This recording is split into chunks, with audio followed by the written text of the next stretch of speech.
Welcome to the fourth in our series of CEO lectures. I'm John Shattuck, the president and rector of Central European University, and it's my great privilege throughout this week to host 5 lectures by George Soros, held here in Budapest at the Hungarian Academy of Sciences under the auspices of European University.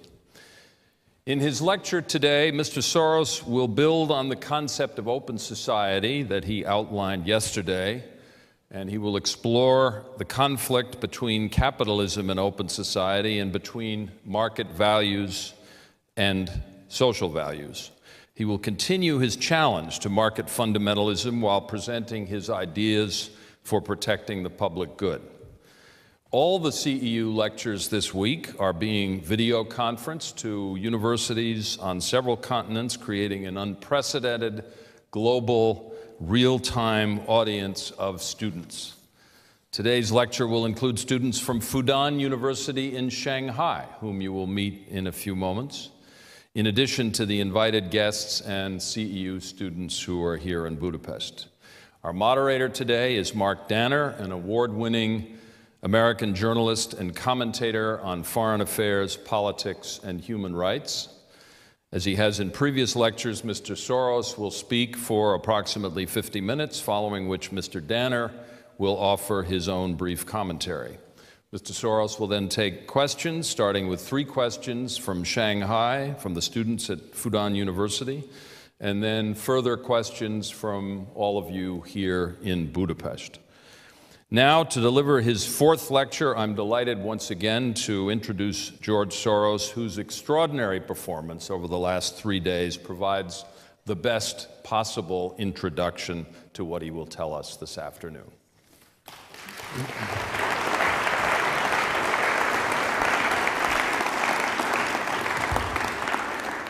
Thank you.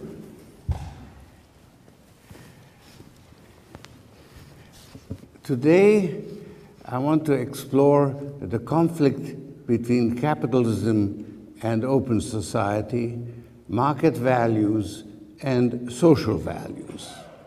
But I'm going to approach the subject indirectly by first introducing a phenomenon that has attracted my attention only recently, but has assumed such importance in my thinking that I am almost inclined to call it the 4th pillar of my conceptual framework.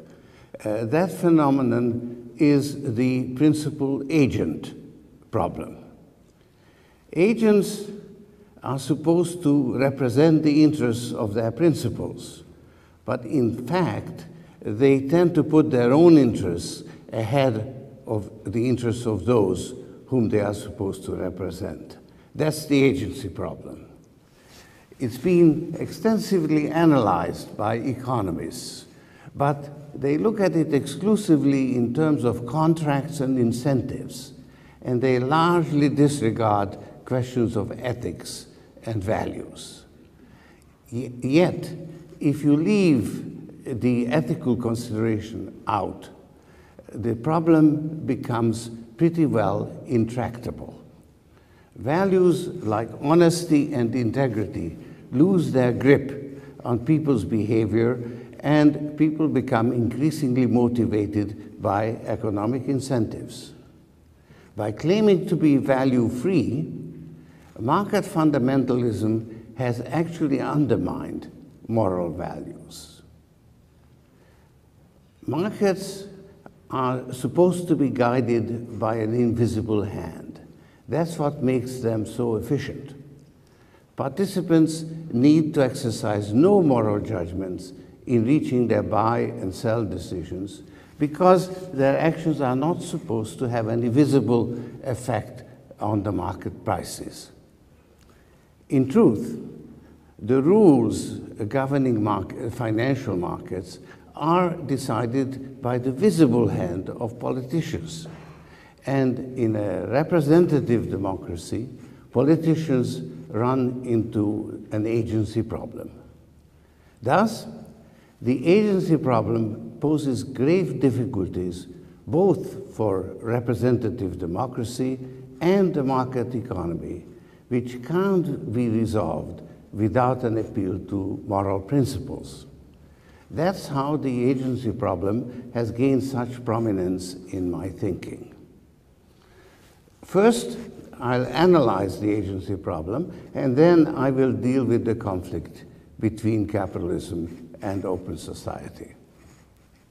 Let me start at the beginning. I first encountered the agency problem in connection with the so-called resource curse. By resource curse, I mean that countries that are rich in natural resources are often cursed by corrupt or repressive governments, insurrections, civil wars, so that the people are even poorer and lead more miserable lives than in countries that are less well endowed by nature. Think of the Congo, Sudan, Sierra Leone, and Liberia. One of the non-governmental organizations I support, Global Witness, proposed a campaign based on the slogan, "Publish what you pay." The idea was to get oil companies and mining companies to disclose the payments they make to various governments. The amounts could then be added up, and the governments could be held responsible by the people for the monies they received. The campaign was launched in 2002, and it has had an interesting history. The idea itself turned out to be a fertile fallacy, because while public opinion could put enough pressure on the big oil companies, fly-by-night operators and companies domiciled in non-democratic states were less susceptible. So the amounts could not be added up. Fortunately, the British government took up the cause and formed the Extractive Industries Transparency Initiative, which brought together governments, companies, and civil society in an effort to establish international standards of transparency, which apply both to companies and to governments. In those countries that subscribed to the Transparency Initiative, the governments undertook to publish the amounts they received. That is actually working in countries like Nigeria and Azerbaijan. In analyzing the resource curse, I came to attribute great importance to what I called an asymmetric agency problem. According to the modern concept of sovereignty, the natural resources of a country belong to the people of that country, but governments, which are supposed to be agents of the people, put their own interests ahead of the interests of the people whom they are supposed to represent, and engage in all sorts of corrupt practices. On the opposite side, the managements of the international oil and mining companies represent the interests of the companies all too well. They used to go so far as to bribe governments in order to obtain concessions. Willing takers and givers of bribes are the root cause of the resource curse. Once I became aware of the agency problem, I discovered it everywhere. Communism failed because of the agency problem. Karl Marx's proposition, from everybody according to their ability and to everybody according to their needs, was a very attractive idea, but the communist rulers put their own interests ahead of the interests of the people. The agency problem is also the bane of representative democracy, because the elected representatives use their powers for their own interests to the detriment of the common interest. And in the recent financial crisis, the agency problem proved to be the undoing of the financial system. When financial engineered turned mortgages into securities by issuing collateralized debt obligations or CDOs, they thought they were reducing risks through geographical diversification. In reality, they were introducing a new risk by separating the interests of the agents who created and distributed the synthetic instruments from the interests of the owners of those securities. And the agents were more interested in earning fees than in protecting the interests of the principals. So the agency problem seemed ubiquitous. Yet, in spite of its pervasive influence, it escaped attention until recently. In my student days, it was almost totally unrecognized. In the last 20 years, it has received more attention, but mainly from economists who studied it in terms of contracts and incentives.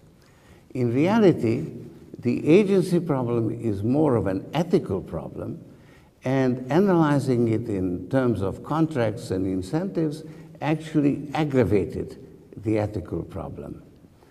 Establishing the principle that people's behavior is governed by contracts and incentives had the effect of eliminating or at least diminishing ethical considerations. That may sound perverse, but only because reflexivity is not well understood.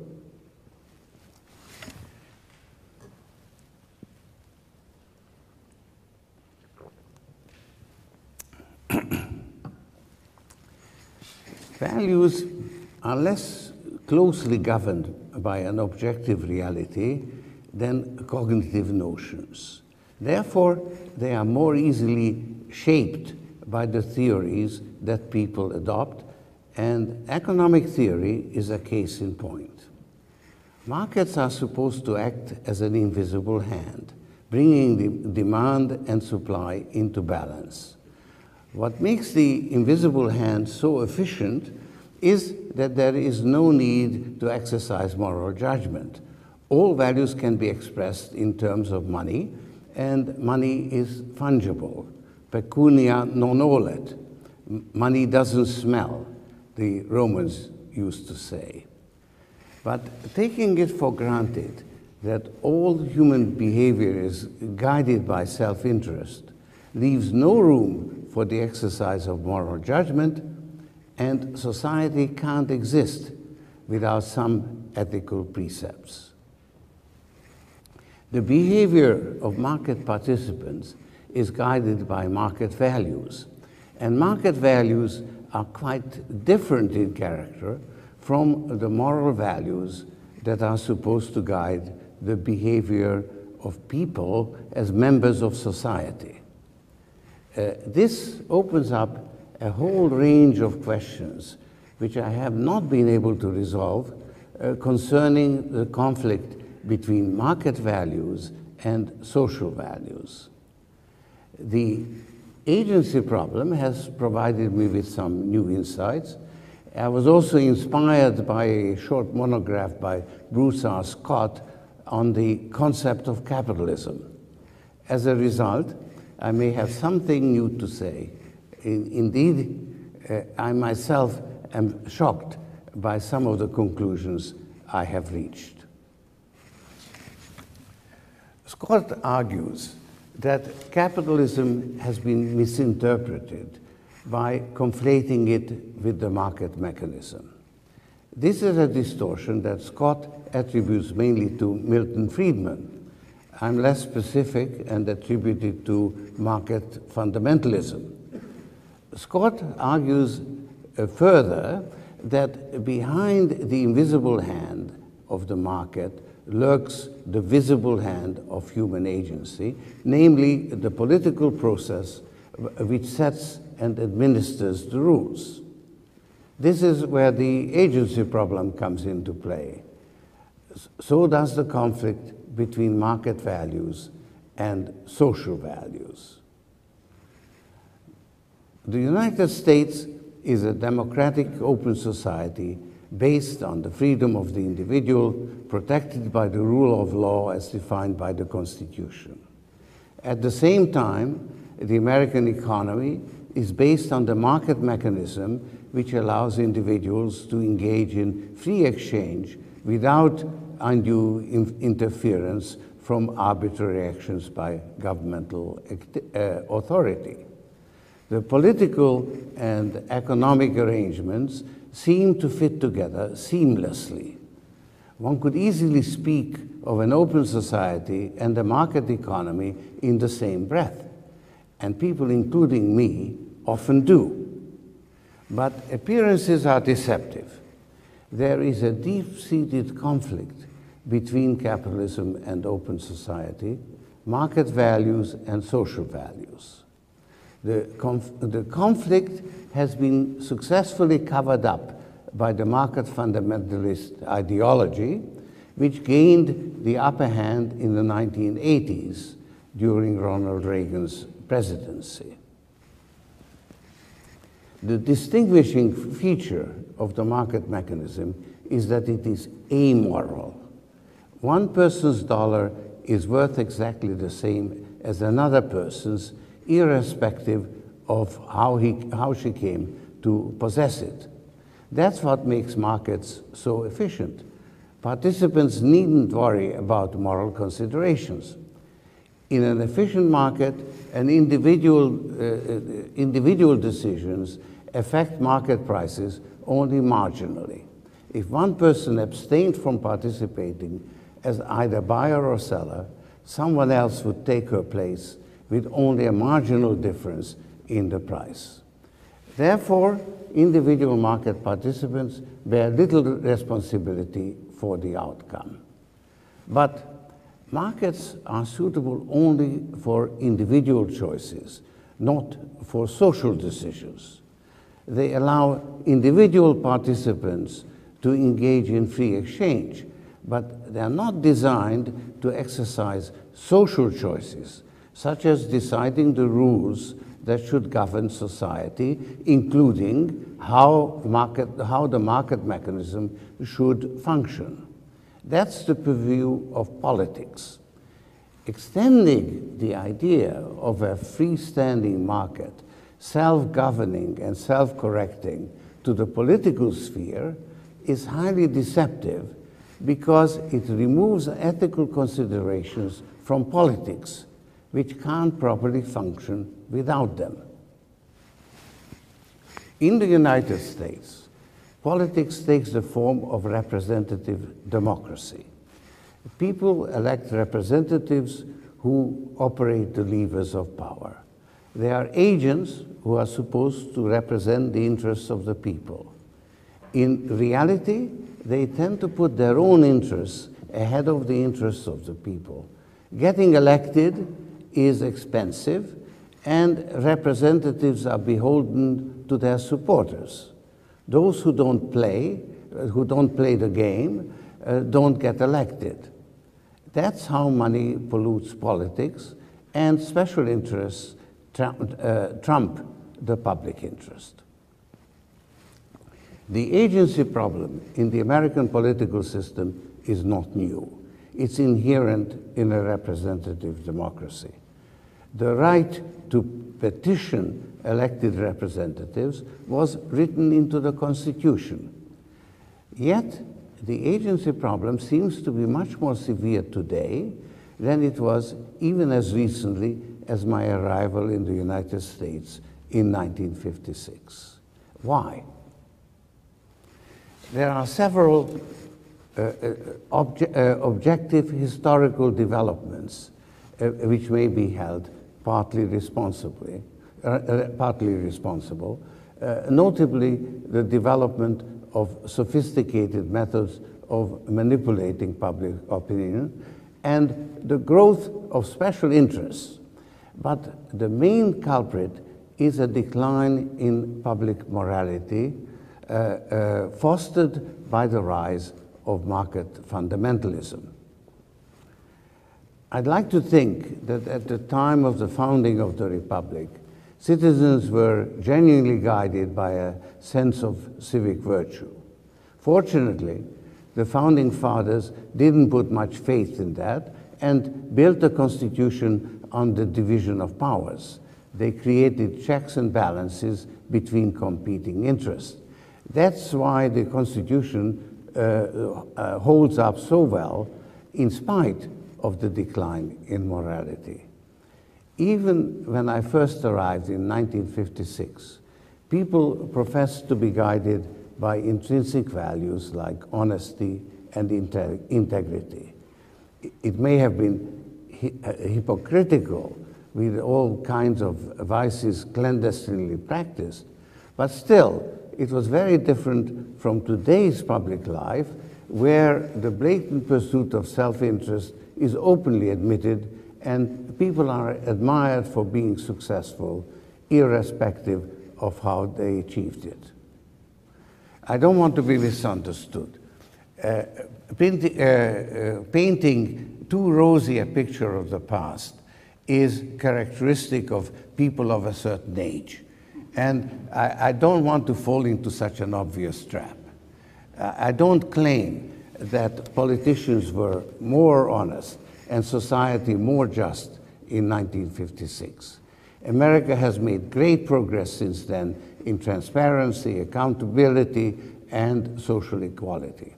But there has been a remarkable transformation in what I believe is the behavior of what is socially acceptable and even admirable due to the rise of market fundamentalism.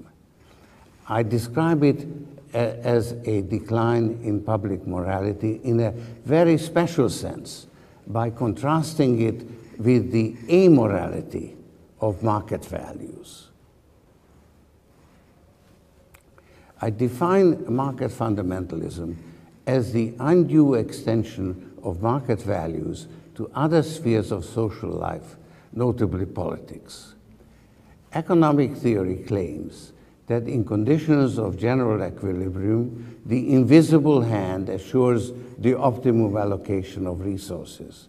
This means that people pursuing their self-interest are indirectly also serving the public interest. It gives self-interest and the profit motive a moral imprimatur, which allows them to replace virtues like honesty, integrity, and concern for others. The argument is invalid on several counts. First, financial markets don't tend towards equilibrium. General equilibrium theory reached its conclusion by taking the conditions of supply and demand as independently given.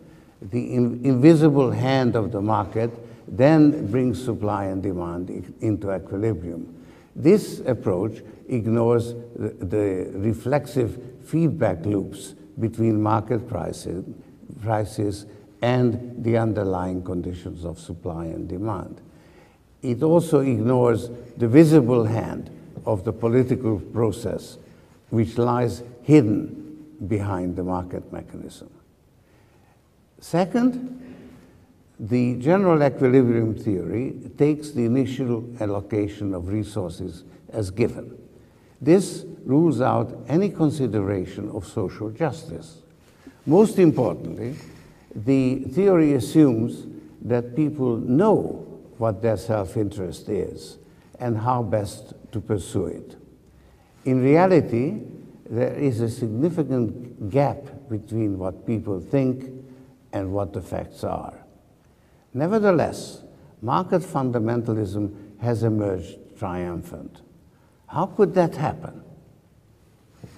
One reason is that the main policy implication of market fundamentalism, that government interference in the economy should be kept to a minimum, is not as unsound as the arguments employed to justify it. The market mechanism may be flawed, but the political process is even more so.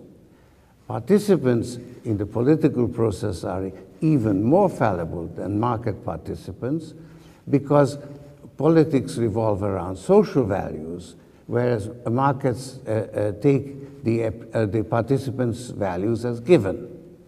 As we have seen, social values are highly susceptible to manipulation. Moreover, politics are poisoned by the agency problem. To guard against the agency problem, all kinds of safeguards have to be introduced, and this makes the behavior of governmental agencies in the economic sphere much more rigid and bureaucratic than the behavior of private participants. On all these grounds, it makes sense to argue that governmental interference in the economy should be kept to a minimum. So, market fundamentalism has merely substituted an invalid argument for what could have been a much stronger one. It could have argued that all human constructs are imperfect and social choices involve choosing the lesser evil, and on those grounds, government intervention in the economy should be kept to a minimum. That would have been a reasonable position. Instead, it claimed that the failures of government intervention proved that the free markets are perfect, and that's simply bad logic. I want to make myself quite clear. I condemn market fundamentalism as a false and dangerous doctrine, but I'm in favor of keeping government intervention and regulations to a minimum for other and better reasons. By far the most powerful force working in favor of market fundamentalism is that it serves the self-interests of the owners and managers of capital. The distribution of wealth is taken as given, and the pursuit of self-interest is found to serve the common interest. What more could those who are in control of capital ask for? They constitute a wealthy and powerful group, well positioned to promote market fundamentalism, not only by cognitive argument, but by the active manipulation of public opinion. Market fundamentalism endows the market mechanism, which is amoral by nature, with a moral character, and turns the pursuit of self-interest into a civic virtue similar to the pursuit of truth. It has prevailed by the force of manipulation, not by the force of reason. It's supported by a powerful and well-financed propaganda machine which distorts the public's understanding of its own self-interests. For example, how else could the campaign to repeal the estate tax, which applies only to an elite 1% of the population, have been so successful?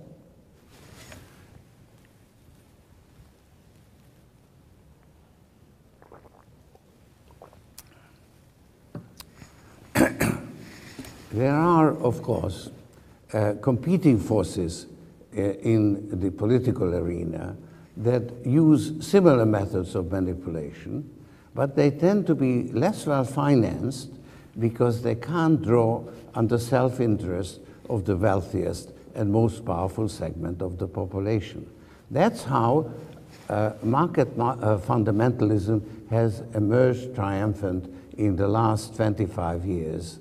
And even the financial crisis was not sufficient to impair its influence.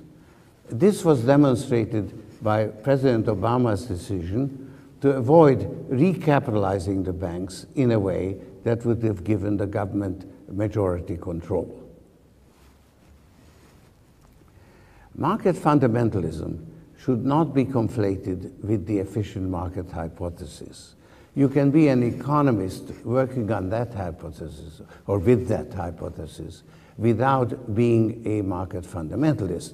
Indeed, many economists are bleeding heart liberals, but the efficient market hypothesis has a stranglehold on the teaching of economics in American universities, and that phenomenon can be attributed to the financial support given by capitalists and foundations committed to market fundamentalism. They are also responsible for the encroachment of market values into other disciplines like law and political science. Capitalism is not directly opposed to open society the way Soviet communism was. Nevertheless, it poses some serious threats. I've already discussed one of them. The financial markets are not equilibrium bound, but bubble prone. The dismantling of the regulatory mechanism has given rise to a super bubble whose bursting will negatively influence the American economy for several years to come. This discussion has revealed another threat to open society, the agency problem and the influence of money in politics, which contaminate the political process. In an open society, the political process is supposed to serve the common interest. In contemporary America, the political process has been captured by special interests. Our elected representatives are beholden to those who finance their election, not to the electorate at large. What's happening to President Obama's healthcare and energy bills provides a vivid illustration. The electorate has been brainwashed to such an extent that a responsible discussion of the public good has become well nigh impossible. A national health service and a carbon tax are non-starters. Our choices are confined to solutions that can be gamed by special interests, such as cap and trade. Lobbying is at the core of the agency problem. How can it be brought under control? This is an ethical issue and not a matter of modifying economic incentives, because lobbying is lucrative and it's liable to remain so even if the rules are tightened. In the absence of moral values, regulations can always be circumvented. And what's worse, the regulations themselves will be designed to serve special interests, not the common interest. This is the danger facing the United States today, when a wounded financial sector is seeking to regain its former preeminence. There is a way to deal with the ethical issue. We need to draw a clear distinction between the economic and political spheres. Market participation and rulemaking are two different functions. Markets allow participants to engage in free exchange. Here, it's quite legitimate for the participants to be guided by the profit motive. By contrast, the making and enforcement of rules ought to be guided by consideration of the public good. Here, the profit motive is misplaced. It's when people try to bend the rules to their own advantage that the political process becomes corrupted and representative democracy fails to produce the results that would make open society a desirable form of social organization.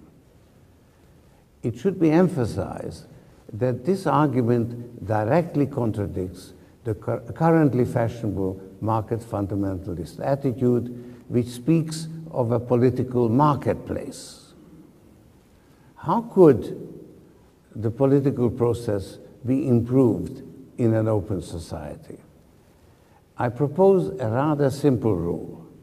People should separate their role as market participants from their role as political participants. As market participants, they ought to pursue their self-interest. As participants in the political process, they ought to be guided by the public interest. The justification for this rule is also rather simple. if in conditions close to perfect competition, no single competitor can affect the market prices. Therefore, individual market decisions have no effect on social conditions, whether or not one cares about the common good. But political decisions do affect social conditions. Therefore, it makes all the difference whether or not they serve the public interest. The trouble is that the public good can't be determined by reference to a generally accepted objective standard. It's contingent on the views of the electorate, but in the absence of an objective standard, these views are easily manipulated. And manipulation is self-reinforcing. The more outrageous the political claims and counterclaims, the harder it is to tell what is right and what is wrong. That's what has made the political process so ineffective in the United States today. By contrast, the market mechanism functions much better. People may not know what's good for them, but profits do provide an objective criterion by which market participants' performance can be measured.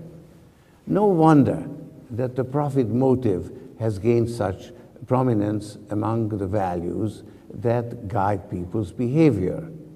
Not only do profits provide the means for the pursuit of whatever ends people may have, but they also serve as an end in itself, because as a reliable measure of success, they attract other people's admiration and generate self-esteem.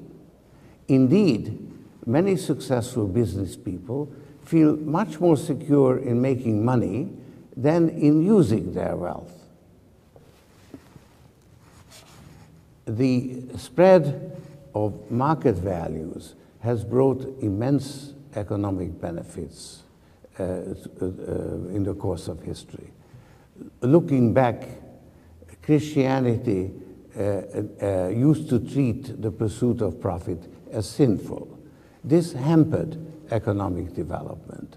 The Reformation then facilitated the development of markets and opened the way to material progress and the accumulation of wealth. Society underwent a great transformation. Traditional relationships were replaced by contractual ones. Contractual relations came to penetrate into more and more spheres of social life, and eventually relationships started to be replaced by transactions. The pace of change continued to accelerate. It spread up tremendously during my lifetime.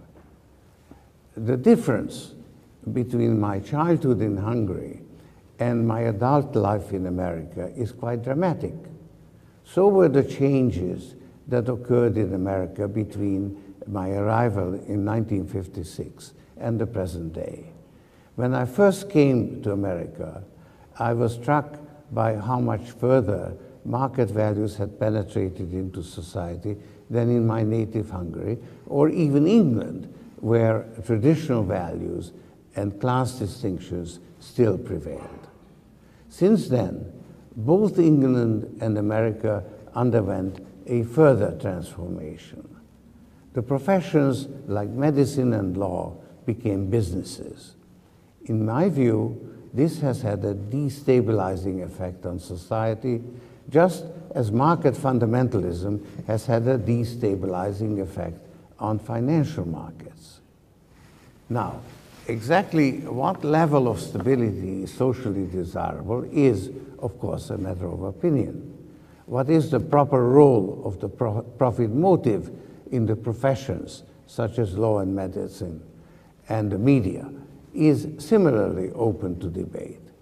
But there can be no question that the profit motive has had a nefarious influence in the political sphere because it has aggravated the agency problem. Now, how can the agency problem be minimized? It's too much to expect those who have a vital special interest at stake not to lobby Congress.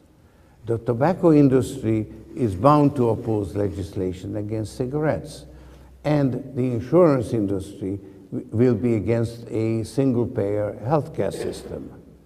But those who don't have a vital interest at stake ought to give precedence to the public interest over their narrow self-interest.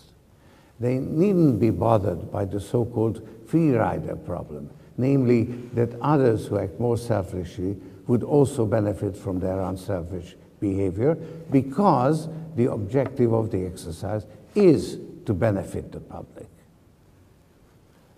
To sum up,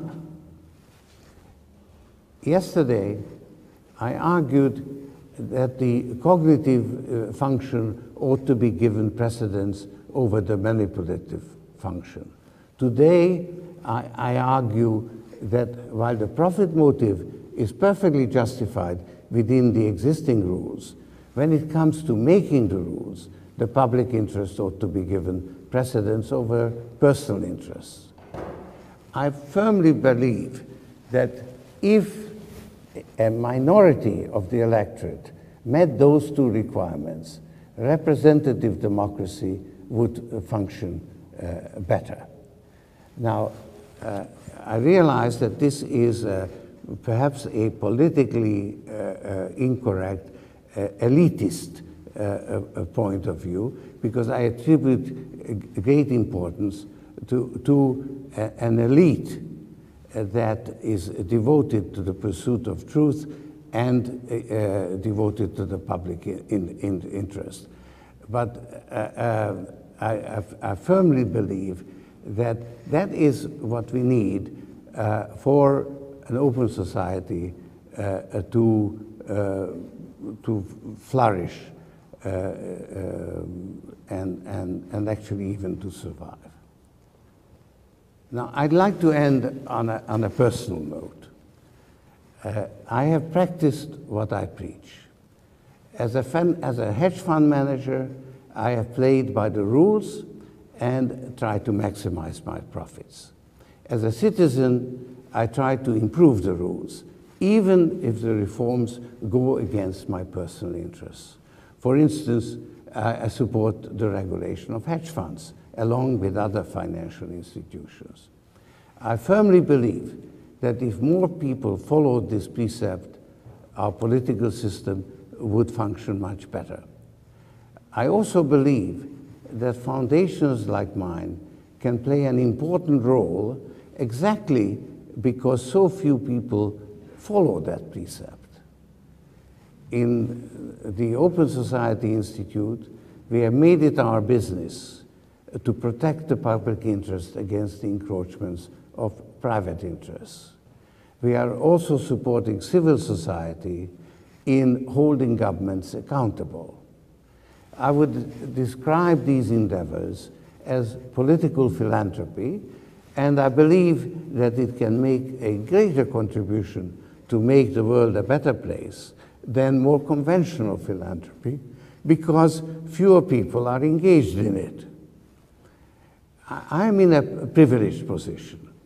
I'm more independent than most people because I don't depend on clients or customers, and I feel under a moral obligation to put my privileged position to good use.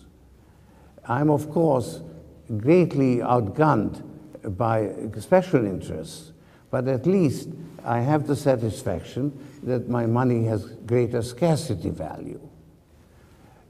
The trouble is that special interests also seek to disguise themselves as protectors of the public interest. And it takes a discerning eye to discriminate between the genuine and the phony, especially as both sides are forced to resort to similar methods of persuasion and manipulation. In the absence of objective criteria, one can only reach a judgment by a process of trial and error. People of good intentions engaged on one side of the debate often find it difficult to believe that there are people on the other side with equally good intentions. The best way to find out is by taking their claims at face value and engaging them on the substance of their argument. This has the beneficial effect of giving the cognitive function precedence in the political debate. Only if they fail to respond in kind should they be dismissed and subsequently ignored. There are people like that in every country. Unfortunately, in the United States, they are not ignored. They have become very influential. Whether the electorate also refuses to be influenced by people who try to manipulate them with total disregard for the truth is the test that every open society has to pass to remain open. Given the success of Orwellian propaganda, America is not doing very well in this regard. The political process, which has served America well for 2 centuries, seems to have deteriorated. We used to have 2 parties competing for the middle, but the middle ground has shrunk, and politics have become increasingly polarized. President Obama has done his level best to reverse the trend. He has tried to be the great uniter, but to no avail. In the end, how a democracy functions depends on the people who live in it. I believe that if more people separated their role as political participants from their role as market participants, American democracy would function much better. It's up to each individual.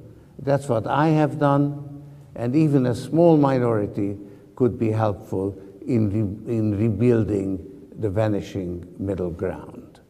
Thank you.